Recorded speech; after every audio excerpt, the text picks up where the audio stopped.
Welcome to the STARS program, seniors taking active roles in society. And now, here's your host, Anita Finley. Okay, so now we have, this is December, of course, and we have Stephen Lewis is anxious to talk to us. I'm anxious to talk to him, too. He's a co-founder of the Energetic Matrix Church of Consciousness, and he's co-author of the book Sanctuary, The Path to Consciousness, and developer the AIM program, which stands for All-Inclusive Method, Program of Energetic Balancing. And I have known now Stephen for many years, and he has made such a difference in my life. I feel so secure having Stephen on my side, in a sense. And so we welcome you to our show, Stephen, and we want you to tell us what the hell is going on. Well, what's going on is the coin that I expected to show, that I told you would show up, and as is true for most coins, it has two sides.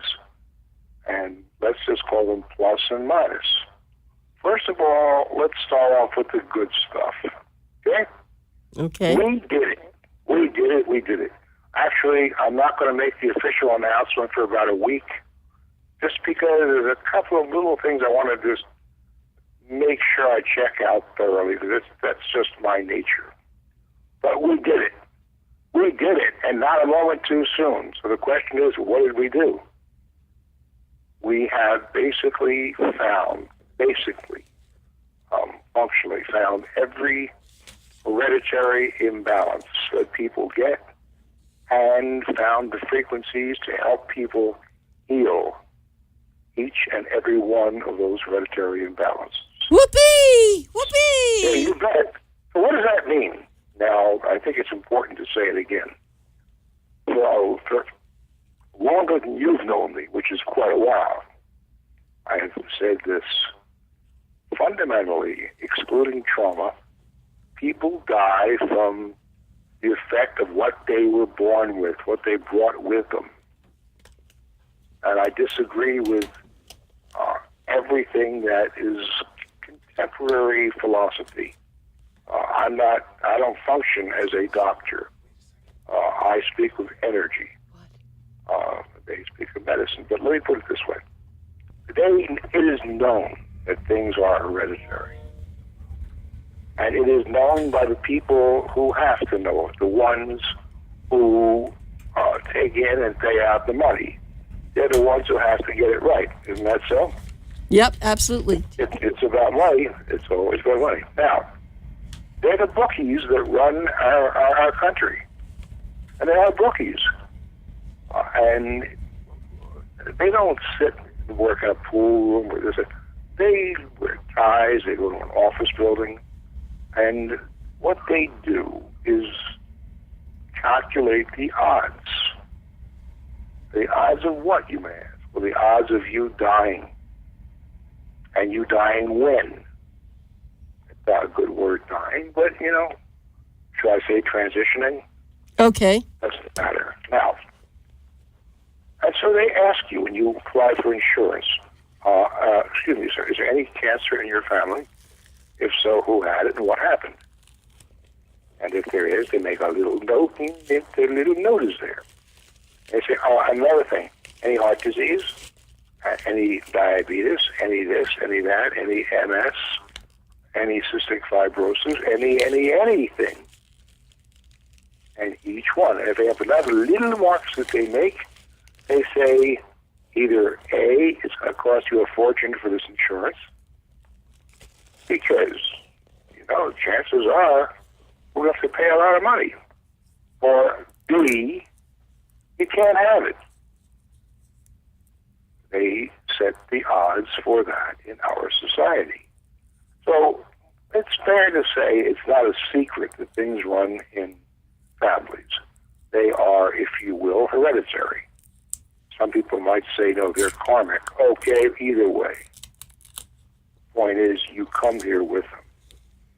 Now, there are some factors that are crucially important. One, whatever you have hereditarily, you can heal. It can be healed, whether it's cancer, whether it's heart disease, whether it's diabetes, whatever it little things that you acquire, and I can't deal with them right now. But for the most part, whatever you brought with you, you can heal. Now, let's shift tenses a moment, and I'm almost finished with this diatribe. No, I love it. Don't worry.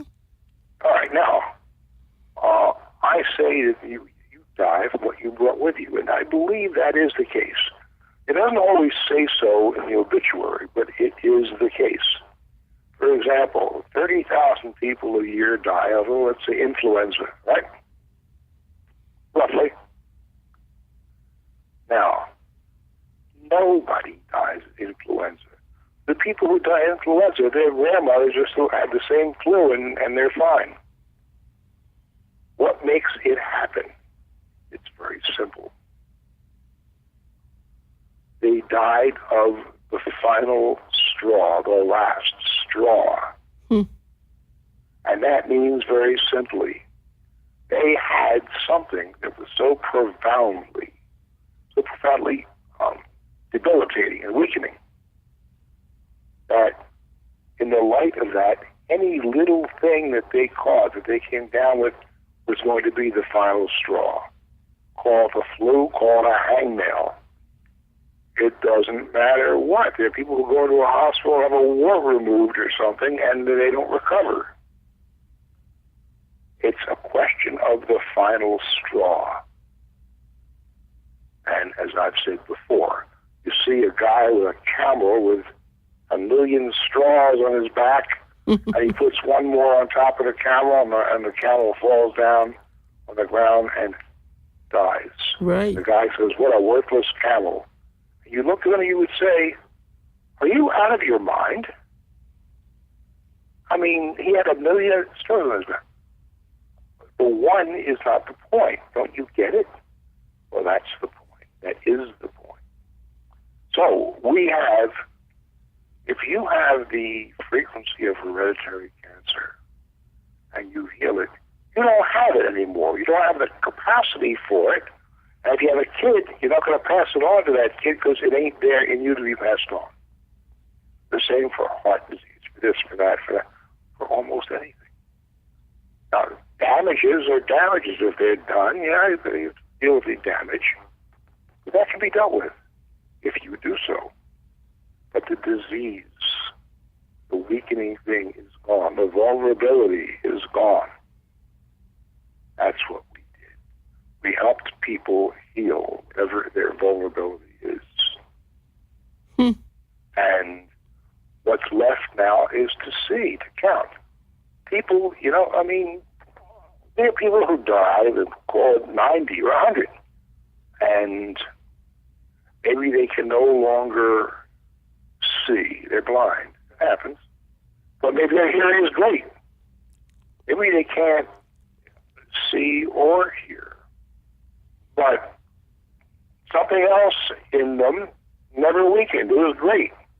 The point is, we don't know if anything weakens appreciably and to what extent it weakens in the absence of a fundamental weakness. And that is hereditary. Invariably. It's what you brought with you. And we have now succeeded in finding the means of helping everyone heal whatever they have that is hereditary. And there's a couple more things. What does this mean to you? It means the world to you, I believe, because you're on the AIM program. Now, if you're not on the AIM program, it doesn't mean a damn thing. But if you are, we will help you heal whatever imbalances you have, every hereditary imbalance. And then we sit there and say, so now what? And I don't know what. We'll look. If you don't have the frequency of cancer, you're not, whatever it is, it ain't going to be cancer. If you don't have the frequency of diabetes, it ain't going to be diabetes. And it ain't going to be this, it ain't going to be that if it isn't there. So what's it going to be? Well, things I think wear out, but I mean, who the hell knows when that is? It isn't like overnight, that's for sure. So, we did it. What did we do? I think it's time to start looking. And this announcement we made Oh, in roughly a week's time. I like to be conservative about these things. Besides, excuse me, it'll be a Christmas present that way. So, go ahead, take it, Anita. Well, I've been spellbound by this. This is so. I know you've worked on this for so many years, but when was the day that you were able to say yes? That's what we've been waiting for. Was there a day, or was it a particular thing? Well, it may have happened already, but I need a few things to come to pass when I check out to make sure there's nothing else lurking in the shadows, hidden. And don't get me wrong, there's always going to be something hereditary left, because there's always going to be someone with what I would call a custom hereditary disease, something that mutated. That's hereditary. Only this person has it. Maybe a couple people in the world have it.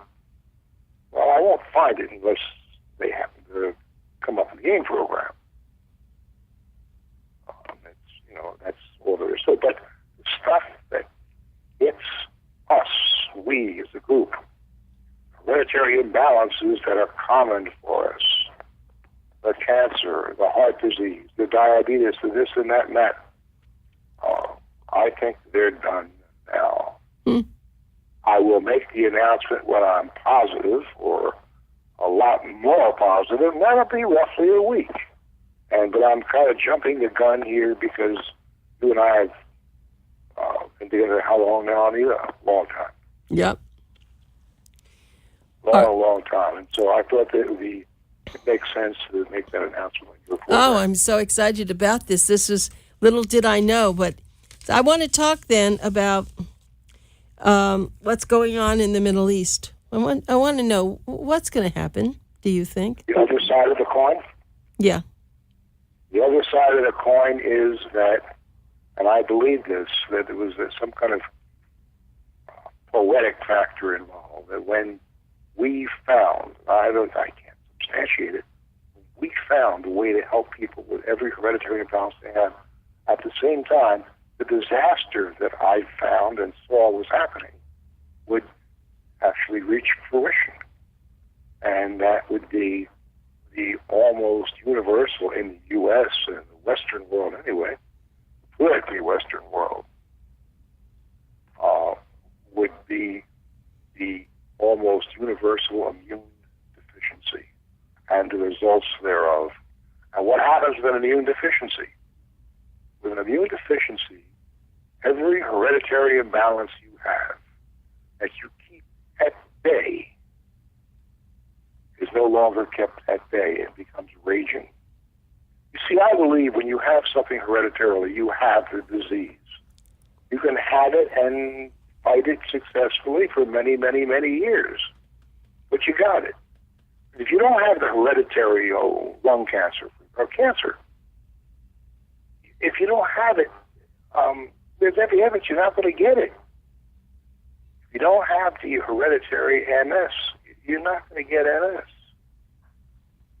So to me, it's always there actively, but kind of quiescent, waiting for you to weaken or for it to gain strength. One or the other. Now, what weakens you or me, what weakens people is an immune deficiency.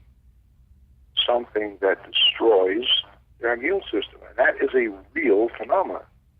It's a barrier. It exists in an organ in the body. It exists all over the body, I'm sure, but the crux of it is in a given organ. And that's one way. The other is, of course, age does it. When you get old enough, things begin to wear down. But how old is old enough? In the absence of disease. In the absence of disease, how old is old enough? Because everything that old people get, where they stop functioning well, is always a manifestation of some hereditary imbalance they have, whether it's seeing or hearing or breathing or whatever. What happens when there is no hereditary imbalance? Is my question. Well, we just got rid of hereditary imbalance yesterday, there's really a lot of damage done. But if you got rid of it when you were a year or two old, it's very much like never having had it. I've often wondered why anybody can hear about this and not put their kids on the AIM program.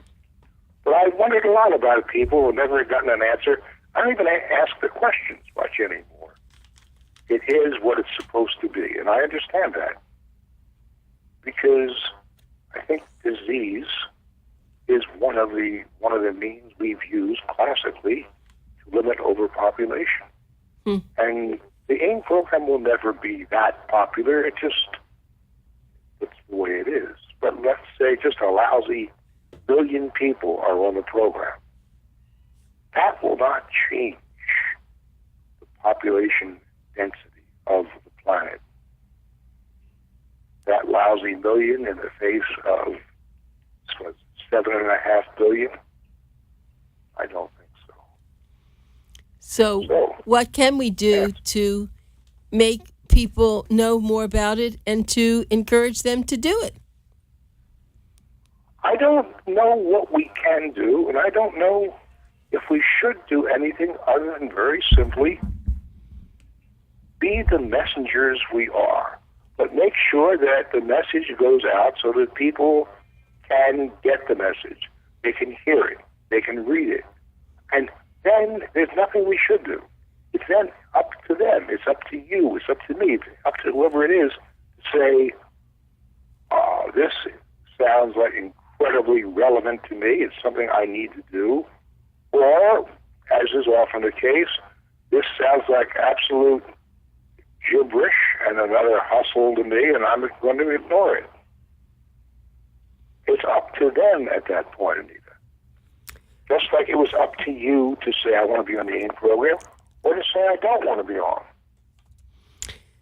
Okay, well, They had the same choice you had. I was thinking about, but maybe it's more than that. Maybe it came into my life. Maybe it hasn't come into other people's lives. That's why we do what we do. But I was thinking, I just had a birthday, and I have had more posts on my Facebook. People I don't know their names. A lot of people I do know. I haven't spoken to them for years. A lot of people I know very intimately. I don't know how many I got, but they're hundreds. And I said, what the heck is this? So now that we're talking, maybe I have to put on my Facebook a conversation that you and I had and ask people to get smart and to go to the aimprogram.com and look and see what they're missing. Because you always wonder where I get my energy, why Bill's living to 92 and he's so positive and so healthy.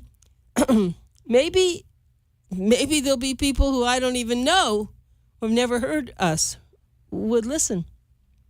Well, I'm more experienced at this than you are, right? I know you are. Actually. I know. And I'll tell you something. There are certain people for whom it will resonate. And if it does not resonate for you, it doesn't. Maybe someday it will, maybe it never will. But it's not going to happen because somebody badgers you.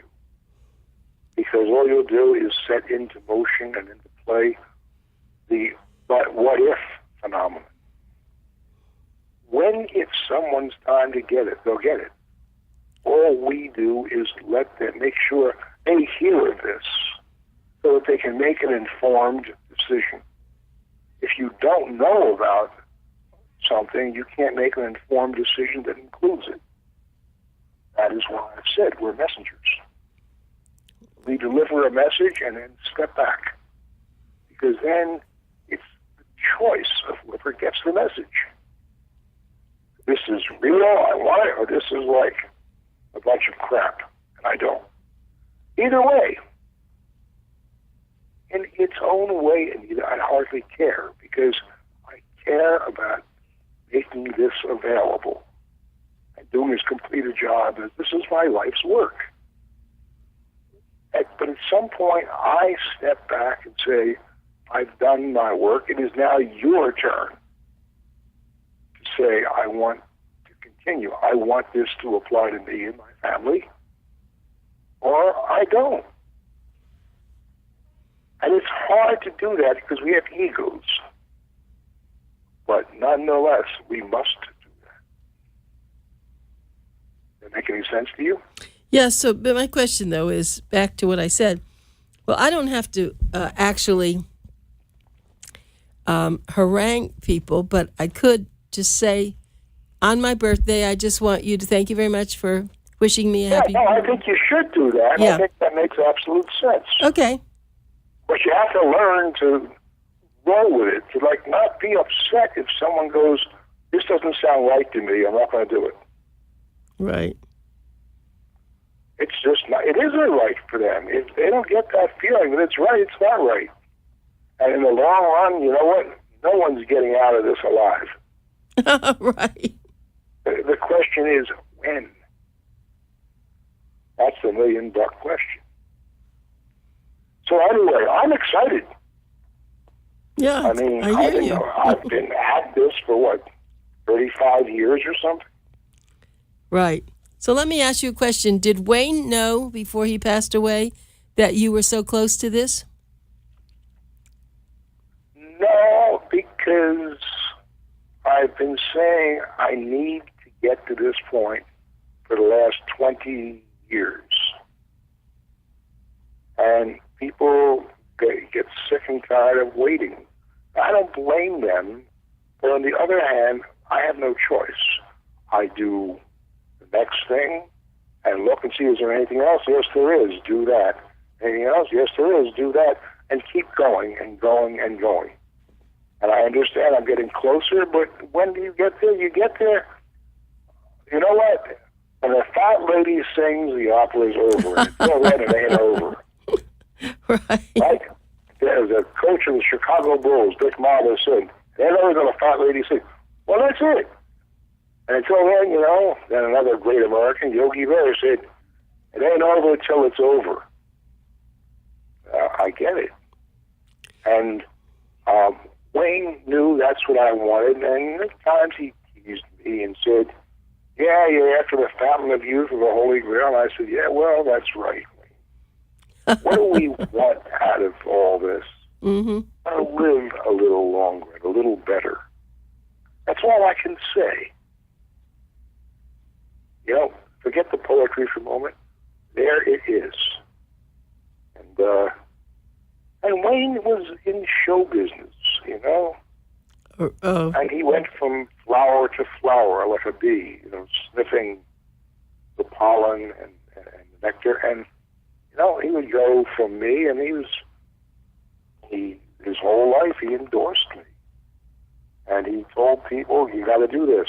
So Wayne was a strong, good friend.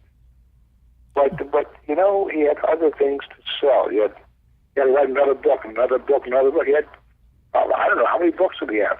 20, 30? I have no idea. Well, also he had all those DVDs. Well, the DVDs. But, he had to move on to John of God and this and that and that. And I never put anything down. I simply say about most things, I know what I know. And there are other things where there's a technology involved or a magic involved that I don't know. So I'm not going to put it down. I'm simply going to look and say, well, I don't know about it. It's that simple. There are tons of energetic balancing programs. I don't know what the technology is, and how could I know? Because if they don't publish it, I can't know. And if they do publish, who knows if they left out some key information?